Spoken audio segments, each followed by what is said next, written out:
പിതാവിന്റെയും പുത്രന്റെയും പരിശുദ്ധാത്മാവിന്റെയും നാമത്തിൽ ആമേൻ. നമുക്ക് പ്രാർത്ഥിക്കാം. അമ്മേ പരിശുദ്ധമ്മേ, അമ്മേ പരിശുദ്ധമ്മേ, ദൈവമാതാവേ, കൃപാസനത്തിലൂടെ ഞങ്ങൾക്കും ഞങ്ങളുടെ ദേശത്തിനും അമ്മ മധ്യസ്ഥം തേടി തന്ന എല്ലാ അനുഗ്രഹങ്ങൾക്കും കൃപകൾക്കും ഞങ്ങളിപ്പോൾ ഹൃദയം നിറഞ്ഞ നന്ദി പറയുന്നു. അമ്മേ പരിശുദ്ധമ്മേ, ദൈവമാതാവേ, 2004 ഡിസംബർ 7 തീയതി ഉച്ചകഴിഞ്ഞ് 2:30 കൃപാസനത്തിൽ സംഭവിച്ച അമ്മയുടെ പ്രത്യക്ഷപ്പെടലിനെ കുറിച്ച് തിരുസഭയ്ക്ക് സമർപ്പിച്ചിരിക്കുന്ന പഠനരേഖകളുടെ മേൽ സഭാത്മകമായ പഠനം ആരംഭിക്കുവാൻ ഞങ്ങൾ പ്രാർത്ഥിക്കുന്നു. അമ്മേ പരിശുദ്ധമ്മേ, ഭൂസ്വർലോകങ്ങളുടെ രാജ്ഞിയായ അങ്ങേയ്ക്ക് ഭൗമസംരക്ഷണത്തിനായി പ്രപഞ്ച പ്രകൃതിയെ തന്നെ തിരുസഭ പ്രതിഷ്ഠിക്കുവാൻ ഈ പ്രത്യക്ഷീകരണം വഴി ഇടയാക്കണമേ. പരിശുദ്ധമ്മേ, ജപമാല മാതാവേ, സകല കൃപാസനം പ്രാർത്ഥനകളോടും ചേർത്ത് ഞങ്ങളിപ്പോൾ പ്രാർത്ഥിക്കുന്ന ഈ കുടുംബത്തിന്റെ പ്രത്യേക നിയോഗം. ഇന്നത്തെ നിയോഗം പറമക്കളെ, അമ്മയുടെ പ്രത്യക്ഷീകരണത്തിന്റെ ഈ അനുഗ്രഹവേളയിൽ ഞങ്ങൾക്ക് സാധിച്ചു തരുവാൻ കനിയണമേ. ആമേൻ. വിശ്വാസ പ്രമാണം. സർവശക്തനായ പിതാവും ആകാശത്തിന്റെയും ഭൂമിയുടെയും സൃഷ്ടാവുമായ ദൈവത്തിൽ ഞാൻ വിശ്വസിക്കുന്നു. അവിടുത്തെ ഏകപുത്രനും ഞങ്ങളുടെ കർത്താവുമായ ഈശോ മിശിഹായിലും ഞാൻ വിശ്വസിക്കുന്നു. ഈ പുത്രൻ പരിശുദ്ധാത്മാവിനാൽ ഗർഭസ്ഥനായി കന്യകാമറിയത്തിൽ നിന്ന് പിറന്ന് പൊന്തിയോസ് പീലാത്തോസിന്റെ കാലത്ത് പീഡകൾ സഹിച്ച് കുരിശിൽ തറയ്ക്കപ്പെട്ട് മരിച്ച് അടക്കപ്പെട്ട് പാതാളങ്ങളിൽ ഇറങ്ങി മരിച്ചവരുടെ ഇടയിൽ നിന്ന് 3-ാം നാൾ ഉയർത്ത് സ്വർഗത്തിലേക്ക് എഴുന്നള്ളി സർവശക്തിയുള്ള പിതാവായ ദൈവത്തിന്റെ വലതുഭാഗത്തിരിക്കുന്നു. അവിടെ നിന്ന് ജീവിക്കുന്നവരെയും മരിച്ചവരെയും വിധിക്കുവാൻ വരുമെന്നും ഞാൻ വിശ്വസിക്കുന്നു. പരിശുദ്ധാത്മാവിലും ഞാൻ വിശ്വസിക്കുന്നു. വിശുദ്ധ കത്തോലിക്കാ സഭയിലും പുണ്യവാന്മാരുടെ ഐക്യത്തിലും പാപങ്ങളുടെ മോചനത്തിലും ശരീരത്തിന്റെ ഉയർപ്പിലും നിത്യമായ ജീവിതത്തിലും ഞാൻ വിശ്വസിക്കുന്നു. ആമേൻ. ഞങ്ങളുടെ പിതാവേ, അങ്ങയുടെ നാമം പൂജിതമാകണമേ. അങ്ങയുടെ രാജ്യം വരണമേ. അങ്ങയുടെ തിരുമനസ് സ്വർഗത്തിലെ പോലെ ഭൂമിയിലുമാകണമേ. അന്നു വേണ്ടുന്ന ആഹാരം ഇന്ന് ഞങ്ങൾക്ക് തരണമേ. ഞങ്ങളോട് തെറ്റ് ചെയ്യുന്നവരോട് ഞങ്ങൾ ക്ഷമിക്കുന്നത് പോലെ ഞങ്ങളുടെ തെറ്റുകൾ ഞങ്ങളോടും ക്ഷമിക്കണമേ. ഞങ്ങളെ പ്രലോഭനത്തിൽ ഉൾപ്പെടുത്തരുതേ, തിന്മയിൽ ഞങ്ങൾ രക്ഷിക്കണമേ. ആമേൻ. നന്മ നിറഞ്ഞ മറിയമേ, സ്വസ്തി. കർത്താവ് അങ്ങയുടെ കൂടെ സ്ത്രീകളിൽ അങ്ങ് അനുഗ്രഹിക്കപ്പെട്ടവളാകുന്നു. അങ്ങയുടെ ഉദരത്തിൻ ഫലമായി ഈശോ അനുഗ്രഹിക്കപ്പെട്ടവനാകുന്നു. പരിശുദ്ധ മറിയമേ, തമ്പുരാന്റെ അമ്മേ, പാപികളായ ഞങ്ങൾക്ക് വേണ്ടി ഇപ്പോഴും ഞങ്ങളുടെ മരണസമയത്തും തമ്പുരാനോട് അപേക്ഷിക്കണമേ. ആമേൻ. എന്റെ കർത്താവേ, നിന്റെ ഉന്നതമായ നാമത്തിന് സ്തോത്രം ചെയ്യുന്നു. എന്റെ കർത്താവേ, നിന്റെ വിശുദ്ധ പൗരോഹിത്യത്തെ മഹത്വപ്പെടുത്തണമേ.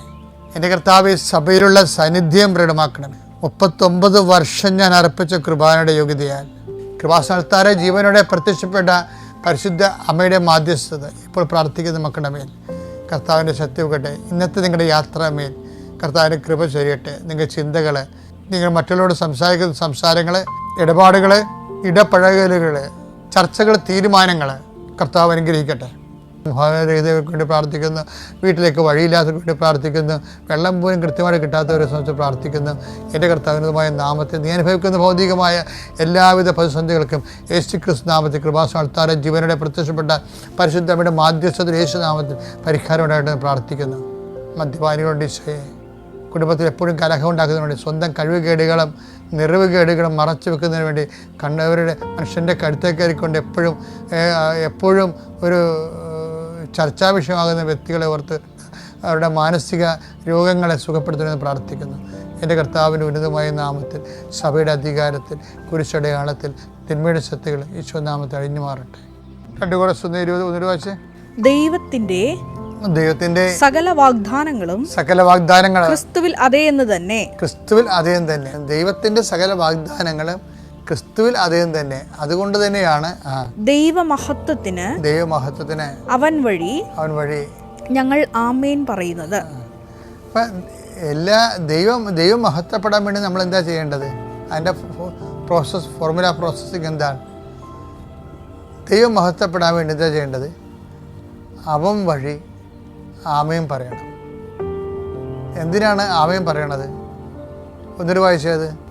ദൈവമഹത്വത്തിന് മഹത്വത്തിന് അവൻ വഴി ഞങ്ങൾ ആമേൻ പറയുന്നു. അതായത് ക്രിസ്തു, സകല വാഗ്ദാനം ക്രിസ്തുവിൽ ആമേനാണ്, അതെയാണ്, യേസാണ് സകല വാഗ്ദാനങ്ങൾ ക്രിസ്തുവിൽ. അപ്പോൾ ക്രിസ്തുവിനെ വഴി നമ്മൾ ആമേൻ പറയുമ്പോഴാണ് ദൈവം മഹത്വപ്പെടുന്നത്. അല്ല വെറുതെ ആമേൻ പറയുമ്പോഴല്ല. ക്രിസ്ത്യൻ പ്രെയർ എന്ന് പറയുമ്പോൾ ക്രിസ്തു വഴിയാണ് ആമേൻ പറയണത്.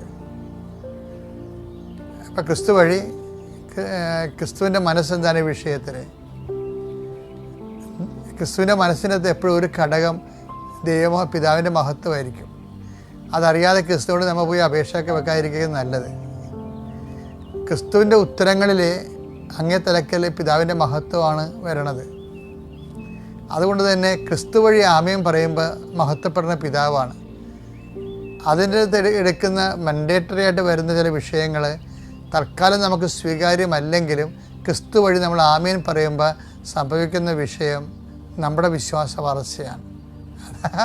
അതുകൊണ്ടാണ് വിശ്വാസത്തെ വളർച്ച പ്രാപിക്കാൻ എന്ത് ചെയ്യണമെന്ന് ചോദിച്ചു കഴിഞ്ഞാൽ നമ്മൾ വഴി ദൈവം മഹത്വപ്പെട്ടുകൊണ്ടിരിക്കണം. വിശ്വാസത്തിൽ വളരണമെങ്കിൽ എന്ത് ചെയ്യണം? 2 കൊരിന്ത്യൻസ് 1:20 ഭയങ്കരമായൊരു വചനമാണ്. എന്ന് വെച്ച് കഴിഞ്ഞാൽ സകല വാഗ്ദാനങ്ങളും ക്രിസ്തുവിൽ അദ്ദേഹം തന്നെയാണ്. അതുകൊണ്ടാണ് ക്രിസ്തുവിൽ എല്ലാ വാഗ്ദാനവും ഉള്ളത് കൊണ്ടാണ് അത് പ്രാപിക്കാൻ വേണ്ടി നമ്മൾ ചെയ്യണത് എന്താണ്? ദൈവമഹത്വത്തിന് ക്രിസ്തുവിൽ ആമേൻ പറയും. ഒറ്റ നടക്ക് പോകത്തില്ല ഈ സംഭവം. സകല വാഗ്ദാനങ്ങളും ക്രിസ്തുവിൽ അദ്ദേഹം തന്നെയാണ്. ക്രിസ്തുവിലുണ്ടതില്ല. പക്ഷേ ക്രിസ്തുവിനുണ്ടെങ്കിൽ നമുക്ക് പിതാവിനെ മാറ്റി നിർത്തിക്കൊണ്ട് ക്രിസ്തുവിൽ നിന്ന് അനുഗ്രഹം അടിച്ചു മാറ്റാൻ പറ്റത്തില്ല. ഇതെല്ലാം ഇൻ്റർ കണക്റ്റഡാണ് പിതാവുമായിട്ടുള്ള. നമ്മൾ ഓരോ ഇപ്പോൾ കാനായിൽ വെള്ളം വീഞ്ഞാക്കി എന്ന് പറഞ്ഞാലും ലാസർ ഉയർത്തുമെന്ന് പറഞ്ഞാലും അങ്ങേ തലക്കൽ പിതാവുണ്ട്. എന്ത് രസമാണെന്നറിയാമോ ഈ ആധ്യാത്മിക ജീവിതം. അപ്പം നമുക്ക് എപ്പോഴും ഉണ്ടാകേണ്ട പിതാവുമായിട്ട് ഒരു പിടിപാടുണ്ടാകുന്നത് നല്ലതായിരിക്കും. നമുക്കറിയാം പിതാവും പുത്രനും പരിശുദ്ധാത്മാവും നമ്മൾ തന്നെ വസിക്കുകയല്ലേ ഏകദൈവമായിട്ട്. എൻ്റെ പേര് ലിമാ ഡിസിൽവ. ഞാൻ ഉണ്ണിച്ചിറ സെൻറ്റ് ജൂഡ് ഇടവകയിൽ നിന്ന് വരുന്നു. പരിശുദ്ധമ്മ പ്രത്യക്ഷപ്പെട്ട ഈ അൾത്താരയിൽ വീണ്ടും ഒരു സാക്ഷിയായിട്ട് കയറാൻ എനിക്ക് ഭാഗ്യം തന്ന ഈശോയോടും മാതാവിനോടും ഞാൻ നന്ദി പറഞ്ഞുകൊള്ളുന്നു. ഇതിനു മുമ്പ് ഒരു സാക്ഷ്യം പറഞ്ഞതാണ്. ഞാൻ ആദ്യമായിട്ട് ഉടമ്പടി എടുത്തത് 14/2/2023 അത് കഴിഞ്ഞ് ഞാൻ 9-ാം മാസം സെപ്റ്റംബർ 9-ാം മാസം ഞാനിവിടെ സാക്ഷ്യം പറയാൻ വന്നിരുന്നു. 23 വർഷമായിട്ട് വാടകയ്ക്ക് താമസിച്ചാണ് ഞാൻ. സ്വന്തമായൊരു ഭവനമോ സ്ഥലമോ ഒന്നും എനിക്കുണ്ടായിരുന്നില്ല. ഇവിടെ വന്ന് ഉടമ്പടി എടുത്തതിന് 3 മാസം പൂർത്തിയാകുന്നതിന് മുമ്പ് തന്നെ എനിക്ക് 39 ലക്ഷം രൂപ വിലയുള്ള സ്ഥലം വാങ്ങാനായിട്ട് ഉണിച്ചിറ പള്ളിയിൽ എൻ്റെ ഇടവകയിൽ തന്നെ സ്ഥലം വാങ്ങാനായിട്ട് അമ്മ മാതാവ് ഈശോ വഴി എനിക്ക് സാധിച്ചു തന്ന്. അതിന് ഞാൻ ഇവിടെ വന്ന് സാക്ഷ്യം പറഞ്ഞതാണ്. അന്ന് ഞാൻ ഇവിടെ നിന്ന് സാക്ഷ്യം പറഞ്ഞ് പോകുമ്പോൾ പറഞ്ഞിരുന്നു, ഈ സ്ഥലം വാങ്ങിക്കഴിഞ്ഞപ്പോൾ ഞങ്ങളുടെ കയ്യിൽ ഒന്നുമില്ല. വീട് പണി തുടങ്ങാൻ ജനുവരി 16-ാം തീയതി ഞങ്ങൾ തറകെട്ട് ആരംഭിച്ചു. പക്ഷേ പൈസയൊന്നും കയ്യിലുണ്ടായിരുന്നില്ല. ഇന്ന് ഞാനിവിടെ വളരെയധികം സന്തോഷത്തോടെയാണ് നിൽക്കുന്നത്. എൻ്റെ ആ സ്വപ്ന വീടെന്ന് തന്നെ പറയാം. എൻ്റെ വീടിൻ്റെ എല്ലാ പണിയും പൂർത്തിയായി. ഞാൻ എൻ്റെ വീട് പണി പൂർത്തിയായി. മെയ് 14-ാം തീയതി എൻ്റെ വിവാഹ വാർഷികമാണ്, 30-ാമത്തെ വിവാഹ വാർഷികം. അന്നാണ് എൻ്റെ വീട്, എൻ്റെ വെഞ്ചിരിപ്പ്. അതിനെന്നെ അനുവദിച്ച ഈശോയ്ക്കും മാതാവിനും ഞാൻ ഒരുപാട് നന്ദി പറഞ്ഞുകൊള്ളുന്നു. എൻ്റെ വീടിൻ്റെ താക്കോലായിട്ടാണ് ഞാനിന്ന് വന്നേക്കുന്നത്. എനിക്കിന്ന് അച്ഛൻ്റെ കയ്യിൽ നിന്ന് വെഞ്ചിരിച്ച് വാങ്ങാൻ വേണ്ടി. ഈ സാക്ഷ്യത്തിനെക്കുറിച്ച് പറയാനാണെങ്കിൽ എനിക്ക് കുറച്ച് കാര്യങ്ങൾ പറയാനുണ്ട്. അതായത് ഞാൻ ഈ വീട് പണി പൂർത്തിയാകാൻ തറ കെട്ടി തുടങ്ങിയിട്ട് 1 രൂപ പോലും കയ്യിലുണ്ടായിരുന്നില്ല. പക്ഷേ ഒരുപാട് ആളുകൾ 2 ലക്ഷം രൂപയും 3 ലക്ഷം രൂപയൊക്കെ തന്ന് ഞങ്ങളെ ഈ വീട് പണി പൂർത്തിയാക്കാൻ ഒരുപാട് സഹായിച്ചു. എനിക്ക് 3 മക്കളാണുള്ളത്. ഞങ്ങൾ 5 പേരുടെയും, അതായത് ഹസ്ബൻഡിൻ്റെയും എൻ്റെ 3 മക്കളുടെയും 5 പേരുടെയും കൂടെ ഒത്തൊരുമിച്ചുള്ള ഒരു പരിശ്രമമാണ് അതിന് സഹായിച്ചത്. ഡെയിലി പ്രാർത്ഥനയൊന്നും മുടങ്ങാതെ വിശുദ്ധ കുർബാനയിൽ പങ്കുകൊള്ളുവാനും എല്ലാത്തിനും ഞാൻ മുന്നിട്ട് പോകുമായിരുന്നു.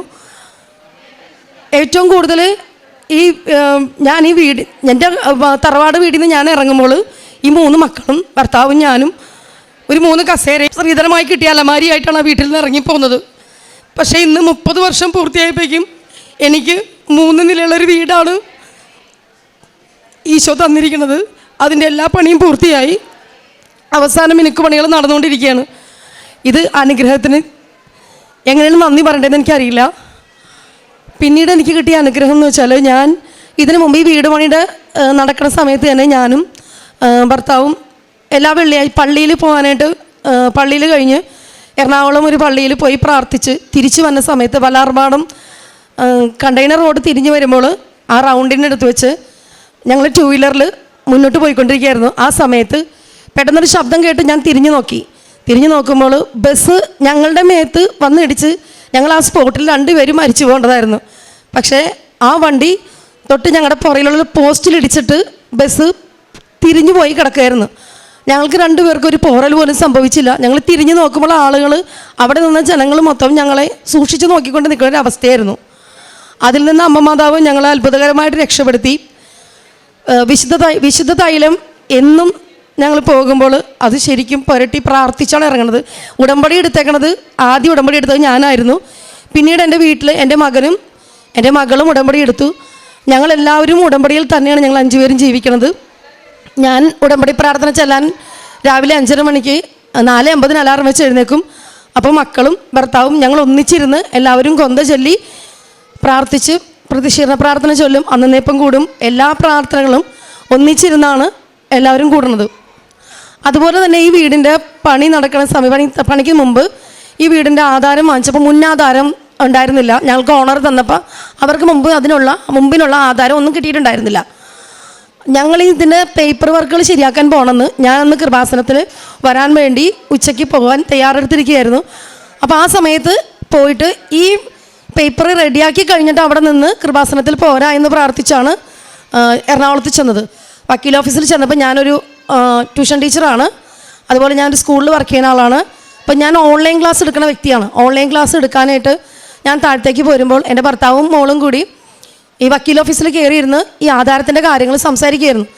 ഈ സംസാരിക്കുന്ന സമയത്ത് ഈ സാറ് ഈ ആധാരത്തിൻ്റെ കോപ്പി ഇത് വാങ്ങിച്ചു നോക്കിയിട്ട്, നിങ്ങൾ ബാങ്കിനെ ചീറ്റ് ചെയ്യാൻ നോക്കുകയാണ്, നിങ്ങൾക്ക് എന്ത് തന്നെ വന്നാലും ഈ സ്ഥലം തരാൻ പറ്റില്ല, കാരണം ഇതിൽ മുന്നാധാരം ഒന്നുമില്ല എന്ന് പറഞ്ഞ് പേപ്പർ ഹസ്ബൻഡിൻ്റെ അടുത്തേക്ക് നീക്കിയിട്ടു.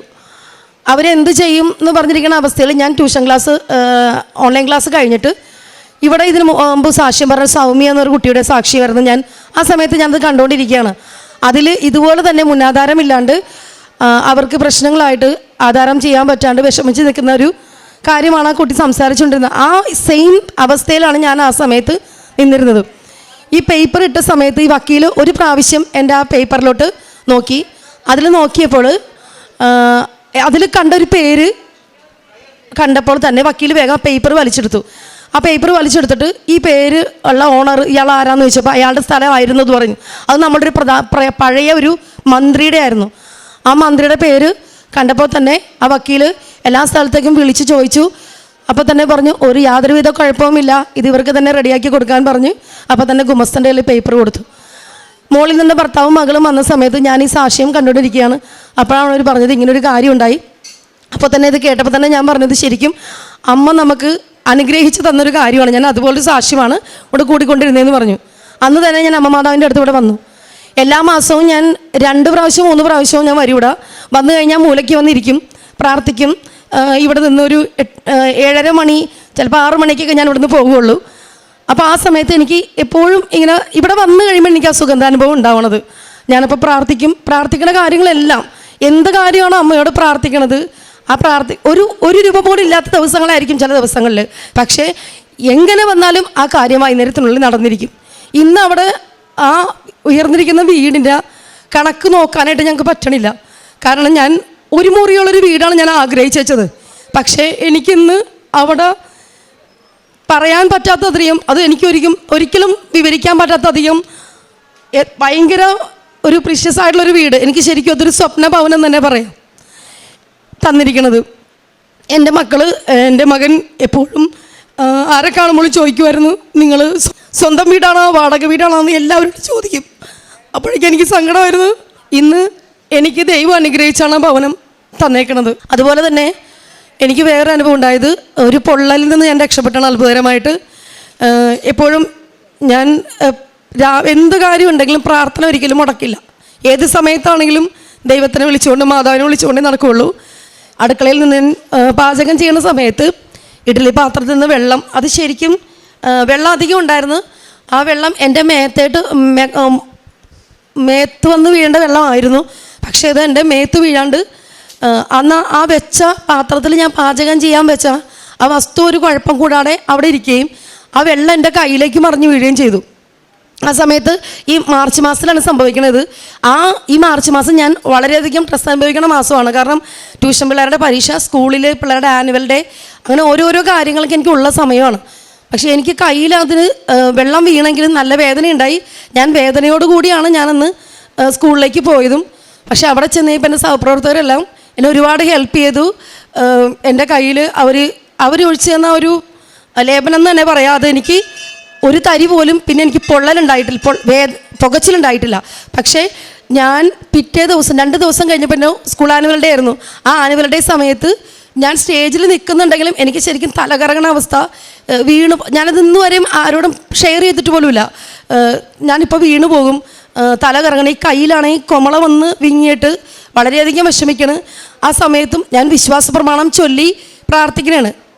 ആ വിശ്വാസ പ്രമാണം ചൊല്ലി പ്രാർത്ഥിക്കുന്ന സമയത്ത് എൻ്റെ തലയുടെ വശത്തൊരു കൈ വന്നിട്ട് എന്നെ ഒരു താങ്ങണ പോലെ, എന്നെന്തോ താങ്ങി നിർത്തണ പോലെ എനിക്ക് തോന്നിയത്. ആ പരിപാടി കഴിയണ വരെയും എനിക്കൊരു കുഴപ്പവും ഉണ്ടായിരുന്നില്ല. അത് കഴിഞ്ഞിട്ടാണെങ്കിലും എന്നോട് ഡോക്ടർ പറഞ്ഞ് ഇത് ഭയങ്കര വലിയൊരു പൊള്ളലാണ് വന്നേക്കണത്. പക്ഷേ എനിക്കൊരു കുഴപ്പവും കൂടാണ്ട് ഞാൻ എല്ലാ കാര്യങ്ങളും നീറ്റായിട്ടും വളരെയധികം മനോഹരമായിട്ടും എനിക്ക് ആ പരിപാടി എല്ലാവരും പങ്കെടുപ്പിക്കാനും സാധിച്ചു. പിന്നെ അതുപോലെ ഞാൻ ആദ്യം ലോൺ വെച്ച ബാങ്കിൽ ഞങ്ങൾക്ക് പൈസ അനുവദിച്ച് സ്ഥലം വാങ്ങിക്കഴിഞ്ഞപ്പോൾ രണ്ടാമത് ലോണിന് വേണ്ടി അപേക്ഷിച്ചു. ആ സമയത്ത് ആ ബാങ്ക് നമ്മൾ ലോണിൽ നിന്ന് റിജക്റ്റ് ചെയ്തു, ലോൺ തരില്ല എന്ന് പറഞ്ഞ് റിജക്റ്റ് ചെയ്തു. അപ്പം ഞാൻ വർഷങ്ങൾക്ക് മുമ്പ് ഈ ബാങ്കിൽ എനിക്കൊരു വീടിന് വേണ്ടി അപേക്ഷ ചെന്നതാണ് അവിടുത്തെ. അപ്പോൾ അവർ പറഞ്ഞു നിങ്ങൾക്ക് അങ്ങനെ ലോൺ കിട്ടാനുള്ള സാധ്യതയൊന്നും ഇല്ല എന്ന് പറഞ്ഞു വിട്ടു. പക്ഷേ വർഷങ്ങൾക്ക് ശേഷം അതുപോലെ തന്നെ എൻ്റെ മകൾ ഒരു CFMലാണ് വർക്ക് ചെയ്യണത്. ആൾ ഓഡിറ്റിങ് പഠിച്ചുകൊണ്ടിരിക്കുകയാണ്. അപ്പോൾ അതേ ബാങ്കിൽ എൻ്റെ വർക്കിൻ്റെ ഓഡിറ്റിങ് ചെയ്യണത് ആ കൂട്ടത്തിൽ മകളുണ്ടായിരുന്നു. ഞാൻ ഈ ലോണിൻ്റെ പേപ്പർ വെച്ച സമയത്ത് ഈ ഓഡിറ്റിംഗ് പേപ്പർ എൻ്റെ മകളുടെ മേശപ്പുറത്ത് തന്നെ വരികയും അവൾ മുഖേന തന്നെ ഈ ലോൺ സാങ്ഷനായി എനിക്ക് അനുവദിക്കുകയും ചെയ്തു. അതും പരിശുദ്ധ അമ്മയുടെ പ്രത്യേക മാധ്യസ്ഥം കൊണ്ടാണെന്ന് ഞാൻ ഉറച്ചു വിശ്വസിക്കുന്നു. അതുപോലെ തന്നെ എന്ത് കാര്യത്തിന് ഇറങ്ങുമ്പോഴാലും ഏത് കാര്യത്തിന് എനിക്ക് ശരിക്കും പറഞ്ഞറിയിക്കാൻ പറ്റാത്ത കുറേ അനുഭവങ്ങൾ അമ്മയിൽ നിന്ന് ഉണ്ടായിട്ടുണ്ട്. കുറേ അനുഗ്രഹങ്ങൾ എനിക്ക് കിട്ടിയിട്ടുണ്ട്. അതെനിക്ക് ചില കാര്യങ്ങളൊന്നും എനിക്ക് പറഞ്ഞറിയിക്കാൻ പറ്റണില്ല. ചിലത് നമ്മൾ ഓർക്കുന്ന കാര്യങ്ങളായിരിക്കും, ചിലപ്പോൾ നമുക്ക് സഡനായിട്ട് നമുക്ക് കിട്ടുന്ന കാര്യങ്ങളായിരിക്കാം. ഒന്നുമില്ലാതെ നിൽക്കുന്ന അവസ്ഥയിലായിരിക്കും ദൈവമേ മാതാവേ എന്ത് ചെയ്യും, സഞ്ചാരി മാതാവേ അമ്മ വന്ന് ഞങ്ങളുടെ കാര്യങ്ങളിൽ പ്രവർത്തിക്ക് എന്ന് പറയുമായിരിക്കും. ചിലപ്പോൾ ഒരു ഫോൺ കോളായിട്ടോ എങ്ങനെയായിട്ടോ ആരെങ്കിലും നമ്മൾ വിളിച്ച് നമ്മളുടെ ആവശ്യ സമയത്ത് നമ്മൾ സഹായിക്കണത്. അത് ഇന്നാളെന്നില്ല, ഇപ്പോൾ ആരാണ് വന്നതെന്ന് ആരാണ് ആ സമയത്ത് വന്നതെന്ന് നമുക്കറിയാൻ പറ്റില്ല. പക്ഷെ അതെങ്ങനെ കിട്ടണേന്നും അറിയാൻ പറ്റില്ല. പിന്നെ അതുപോലെ നേർച്ച വസ്തുക്കൾ, ഈ നേർച്ച വസ്തുക്കൾ ഞാൻ വിശുദ്ധ തൈലവും ഉപ്പും എല്ലാം ഉപയോഗിക്കാറുണ്ട്. അതിലെനിക്ക് കാലിൽ നീര് വന്നിട്ട് ഒരു ഭയങ്കരമായിട്ട് മാറാണ്ടെന്നൊരവസ്ഥയായിരുന്നു. പക്ഷെ ഞാൻ ഈ ഉടമ്പടി തൈലം പുരട്ടി പ്രാർത്ഥിച്ച പിന്നെ എൻ്റെ ആ കാലിലെ നീര് മാറിപ്പോയി. പിന്നെ പ്രാർത്ഥനാ സഹായം ആവശ്യപ്പെടുന്നത് എല്ലാവരും ഇപ്പോൾ ഞാൻ ഈ അൾത്താരയിൽ വന്ന് 2ാമത്തെ പ്രാവശ്യമാണ് സാക്ഷ്യം പറയാൻ വേണ്ടി കയറണത്. ഞാൻ ഈ സാക്ഷ്യം പറയാൻ വേണ്ടി കയറിയാൽ പിന്നെ എല്ലാവരും ഒരുപാട് ആൾക്കാർ എന്നെ വിളിച്ചിട്ട് അവർക്ക് പ്രാർത്ഥനാ സഹായം ആവശ്യപ്പെടുന്നവരുടെ കാര്യങ്ങളുണ്ട്, പ്രാർത്ഥിക്കണം പറയും. അപ്പോൾ കല്യാണം നടക്കാനുള്ള കാര്യമാണെങ്കിലും വീടിൻ്റെ കാര്യമാണെങ്കിലും എന്തു കാര്യമാണെങ്കിലും എല്ലാവരും പ്രാർത്ഥിക്കാൻ പറഞ്ഞ് നമ്മൾ പ്രാർത്ഥിക്കാറുണ്ട്. ഇന്ന് ഒരു 1/2 സെൻറ്റ് ഭൂമി പോലും ഇല്ലാതിരുന്ന എനിക്ക് എൻ്റെ പേരിലും എൻ്റെ ഭർത്താവിൻ്റെ പേരിലും ഭൂമിയുണ്ട്. ഭർത്താവിൻ്റെ അവകാശം ഭർത്താവിന് കിട്ടി. അതുപോലെ ഞങ്ങളുടെ വീട് പണി പൂർത്തിയായി. അതെല്ലാം മാതാവിൻ്റെ അനുഗ്രഹം കൊണ്ടാണ്. പ്രേക്ഷിത പ്രവർത്തനമായിട്ട് ഞാൻ ചെയ്യണമെന്ന് വെച്ചാൽ ഇവിടെ നിന്ന് ഞാൻ വന്ന സമയങ്ങളിലൊക്കെ പേപ്പർ വാങ്ങിയിട്ട് ആ പേപ്പർ എല്ലാവർക്കും, അതായത് വാങ്ങിക്കൊണ്ടുവരാൻ പറഞ്ഞ ആളുകൾക്കൊക്കെ അവരുടെ കെട്ടുകൾ പേപ്പറുകളൊക്കെ അവരുടെ വീട്ടിലെത്തിച്ച് കൊടുക്കും. അതുപോലെ തന്നെ പേപ്പർ വാങ്ങി നമ്മൾ റോഡുകളിലും പള്ളികളിലും വീടുകളിലും കയറി ഇറങ്ങി ഞാൻ കൊടുക്കാറുണ്ട്. കഴിഞ്ഞ ദിവസം ഞാൻ വേളാങ്കണ്ണി പോയിരുന്നു. അപ്പോൾ ഇവിടെ നിന്ന് 5 കെട്ട് പേപ്പർ വാങ്ങി തമിഴ് പത്രം വാങ്ങി അവിടെയുള്ള ആളുകൾക്ക് കൊടുത്തിരുന്നു. പിന്നെ അല്ലാതെ തന്നെ ഈ കൊന്ത കാശുരൂപങ്ങൾ ഇതെല്ലാം വാങ്ങി എല്ലാവർക്കും എൻ്റെ ചിലവിൽ തന്നെ ഞാൻ വാങ്ങി എല്ലാവർക്കും കൊണ്ടു കൊടുക്കും. മാതാവിൻ്റെ രൂപങ്ങൾ വാങ്ങിക്കൊടുക്കും. ആവശ്യപ്പെടുന്ന ആൾക്കാർക്ക് എന്ത് സാധനമാണെങ്കിലും ഞാൻ എത്തിച്ചു കൊടുക്കാറുണ്ട്. വസ്ത്രങ്ങൾ വാങ്ങി കൊടുക്കാറുണ്ട്. ഭക്ഷണം, പിന്നെ കാശില്ലാത്തവർക്കാളും ചെറിയ രീതിയിൽ എന്നെക്കൊണ്ട് പറ്റുന്ന രീതിയിൽ ഞാനവിടെ സഹായിക്കാറുണ്ട്. ഈ ഉടമ്പടി ഞാൻ എടുത്തേ പിന്നെ, ഉടമ്പടിയിൽ ഞാൻ ആയേ പിന്നെ പ്രാർത്ഥനയിൽ വളരെയധികം ശരിക്കും ഞാൻ പ്രാർത്ഥിക്കും. നമ്മൾ കുടുംബ പ്രാർത്ഥനയിൽ പ്രാർത്ഥിക്കും, ബാക്കിയുള്ള കാര്യങ്ങൾ പ്രാർത്ഥിക്കും. പക്ഷേ പ്രാർത്ഥനയിൽ വളരാൻ സഹായിച്ചത് ഈ ഉടമ്പടിയിലായേ പിന്നെയാണ്. ആ ഉടമ്പടിയിൽ വന്നേ പിന്നെ പ്രാർത്ഥനാ സമയം കൂട്ടി എനിക്ക് ബൈബിൾ വായിക്കാൻ സമയമില്ലെങ്കിലും ഞാൻ ബസ്സിലിരുന്ന് പോകുമ്പോൾ ചെവിയിൽ ഇയർസെറ്റ് വെച്ച് ഹെഡ്ഫോൺ വെച്ചിട്ട് ഫോണിൽ ആപ്പിൽ ബൈബിൾ കയറ്റിയിട്ടുണ്ട്. ആ ബൈബിൾ അങ്ങോട്ട് പോകുമ്പോഴും ഇങ്ങോട്ട് പോകുമ്പോൾ ഏത് സമയത്തായാലും ഞാനത് ക്ലാസ്സിലായിരിക്കുമ്പോൾ ഫ്രീ ആയിട്ടിരിക്കുന്ന സമയത്തെല്ലാം ഞാൻ ബൈബിൾ വായിക്കും, ബൈബിൾ കേൾക്കും. പിന്നെ കുട്ടികൾക്കാണെങ്കിലും ചെറിയ ചെറിയ കാര്യങ്ങൾ, വചനങ്ങൾ പറഞ്ഞു കൊടുക്കും. എന്നെക്കൊണ്ട് സാധിക്കുന്ന വിധത്തിൽ പ്രാർത്ഥനകൾ ഒറ്റക്കായിരിക്കുമ്പോഴും അല്ലാത്ത സമയത്തും പ്രാർത്ഥനയ്ക്ക് പ്രാധാന്യം കൽപ്പിക്കും. ആരാധനയിൽ കുറേ നേരം നേരത്തേതിലായിട്ടും അധികം ഞാൻ പങ്കെടുക്കാൻ തുടങ്ങി. ആത്മീയ കാര്യങ്ങളിൽ കൂടുതലായിട്ട് ഞാൻ ശ്രദ്ധിക്കാൻ തുടങ്ങിയത് ഉടമ്പടിയിലായ സമയത്താണ്. ഇന്ന് ഞാൻ ഇവിടെ ഈ അൾത്താരയിൽ കയറി നിൽക്കുന്നുണ്ടെങ്കിൽ അത് ശരിക്കും മാതാവിൻ്റെയും ഈശോയുടെയും വളരെയധികം അനുഗ്രഹം കൊണ്ട് മാത്രമാണ് ഞാനിവിടെ കയറി നിൽക്കുന്നത്. ഇനിയും അമ്മയുടെ പ്രത്യക്ഷ സാക്ഷിയായിട്ട്, സ്ഥിരം സാക്ഷിയായിട്ട് മാറണമെന്നുള്ള എൻ്റെ ആഗ്രഹം. ഇതെൻ്റെ വീടിൻ്റെ ഹൗസ് വാമിങ്ങിൻ്റെ ഇൻവിറ്റേഷനാണ്. ഇതെൻ്റെ വീടിൻ്റെ മാസ്റ്റർ താക്കോലാണ്. ഇന്ന് ഞങ്ങളെല്ലാവരും കൂടിയാണ് ഈ ഇവിടെ ആൾത്താരയിൽ കയറി വന്ന് വചനം സാക്ഷ്യം പറയാനിരുന്നത്. പക്ഷേ ബ്ലോക്ക് കണ്ടിങ്ങോട്ട് എല്ലാവരും എത്തിയിട്ടില്ല. എൻ്റെ ഉടമ്പടിയും പുതുക്കൽ വളരെ നേരത്തെ കഴിഞ്ഞു. അപ്പോൾ ഇനിയും ഞാൻ അമ്മയുടെ സ്ഥിരം പ്രത്യക്ഷ സാക്ഷിയായിട്ട് തുടരും. എനിക്ക് ഈശോ വഴി കിട്ടിയ അനുഗ്രഹത്തിന് ഒരുപാട് നന്ദി പറഞ്ഞുകൊള്ളുന്നു.